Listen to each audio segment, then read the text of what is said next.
اعوذ باللہ من الشیطان الرجیم بسم اللہ الرحمن الرحیم. اتنے ہیں باطل پرست، یہ جھاڑ جھنکھاڑ ہیں، یہ جھاڑ جھنکھاڑ ہیں. جتنی قوتیں ہیں، دنیا کی زبردست قوتیں ہیں اس وقت تمہارے سامنے، لیکن ان کی حیثیت کیا ہے؟ جھاڑ جھنکھاڑ، کچھ نہیں ہے. یہ جھاڑ جھنکھاڑ کب تک رہتے ہیں؟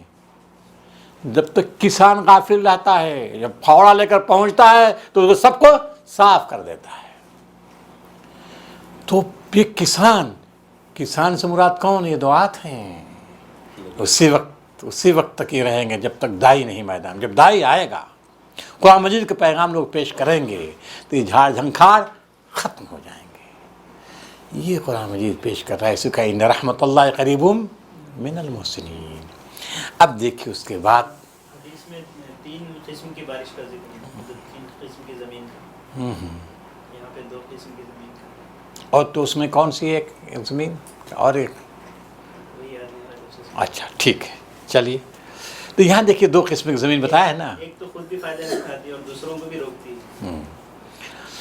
ٹھیک ہے، چلیے اب آگے بڑھیے. تو اب دیکھیے یہاں سے سلسلہ شروع ہو گیا ہے. کس کا؟ اب سلسلہ شروع ہو گیا ہے تاریخی بیان کا. تاریخی تذکرے ہوں گے. کس چیز کی تاریخ؟ انبیاء کی تاریخ. یہ تفصیل کس چیز کی ہے؟ اب یہاں سے جو سلسلہ شروع ہو رہا ہے یہ تفصیل پیش کی جا رہی ہے. کس چیز کی؟ تاریخی حقائق کس چیز کے ہیں؟ اچھا پھر چلیے پہلی آیت کیا ہے؟ الف لام میم.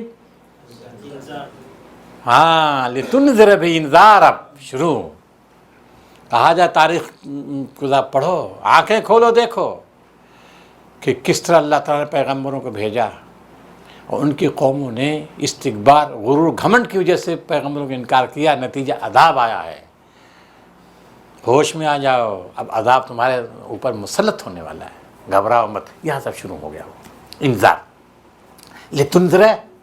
لتنذر بھی، اس کی وضاحت ہو رہی ہے. چلیے. ہم نے نوح کو اس کی قوم کی طرف بھیجا. اس نے کہا، اے برادران قوم، اللہ کی بندگی کرو، اس کے سوا تمہارا کوئی خدا نہیں ہے. میں تمہارے حق میں ایک ہولناک دن کے عذاب سے ڈرتا ہوں.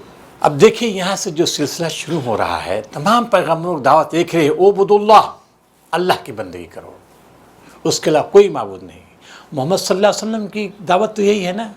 ابھی آپ نے پڑھا نا، ادعوا ربکم، ادعوا ربکم، اپنے رب کو بلاؤ، اسی کی بندگی کرو. دعوت اور عبادت دونوں کا معنی ایک ہی ہے. دعوت کو یعنی دعا کو عبادت کی جگہ، عبادت کو دعا کی جگہ استعمال کرتے ہیں قرآن مجید میں. تو ادعوا ربکم، اعبدوا ربکم، دونوں کا مفہوم ایک ہی ہے. تو کہا، اب دیکھیے جو نبی صلی اللہ علیہ وسلم کے ذریعے جو ہے ان کو جو دعوت دی گئی ہے اس قرآن مجید جو ادعوا ربکم، ٹھیک اسی طرح حضرت نوح نے بھی اپنے قوم سے کہا تھا کہ ما لکم من الہ، اعبدوا اللہ، ما لکم من الہ غیرہ، اللہ کی بندگی کرو، اس کے علاوہ تمہارا کوئی معبود نہیں مستقیم. چلیے صاحب. اس کی قوم کے سرداروں نے جواب دیا، ہم کو تو یہ نظر آتا ہے کہ تم سری گمراہی میں مبتلا. اب ملا کے معنی، ملا معنی سردار. سردار کس کو بولتے ہیں؟ سردار کو ملک کیوں بولتے ہیں معلوم ہے آپ لوگوں کو؟ ملا کے معنی بھرنے کے آتے ہیں. ملا یا ملا بھرنا، ملا معنی بھرنا. سرداروں کو ملا اس وجہ سے بولتے ہیں کہ وہ قوموں کے دلوں میں روب ڈال دیتے ہیں، روب دبدبہ پیدا کر دیتے ہیں. اس وجہ سے ان کو ملا بولتے ہیں. تاکہ فل کرتے ہیں تو ملی ہوتے ہیں، پیٹرول اگر پورا بھرنا. ہاں بالکل ملی، بالکل ٹھیک، اسی سے ہے. تو ملا مانے وہ سردار کو سردار یا ملک کیوں بولتے ہیں؟ اس وجہ سے دوسرے لوگوں کے عوام کے اندر کیا پیدا کرتے ہیں؟ روب ڈال دیتے ہیں ان کے دلوں میں، خوف پیدا کر دیتے ہیں، ان کو ملا بولتے ہیں. تو چونکہ صاحب اقدار، پیغمبروں نے ہمیشہ مخاطب سب سے پہلے کس کو بنایا ہے؟ صاحبان اقدار کو بنایا. یہ نہیں کہ جا کر پہاڑوں میں دعوت، ایسا نہیں کیا انہوں نے. سب سے پہلے جو وقت اقدار ہوتا ہے اس کو جو دعوت دیتے ہیں. چلیے. نوح نے کہا، اے برادران قوم، میں کسی گمراہی میں نہیں پڑا ہوں.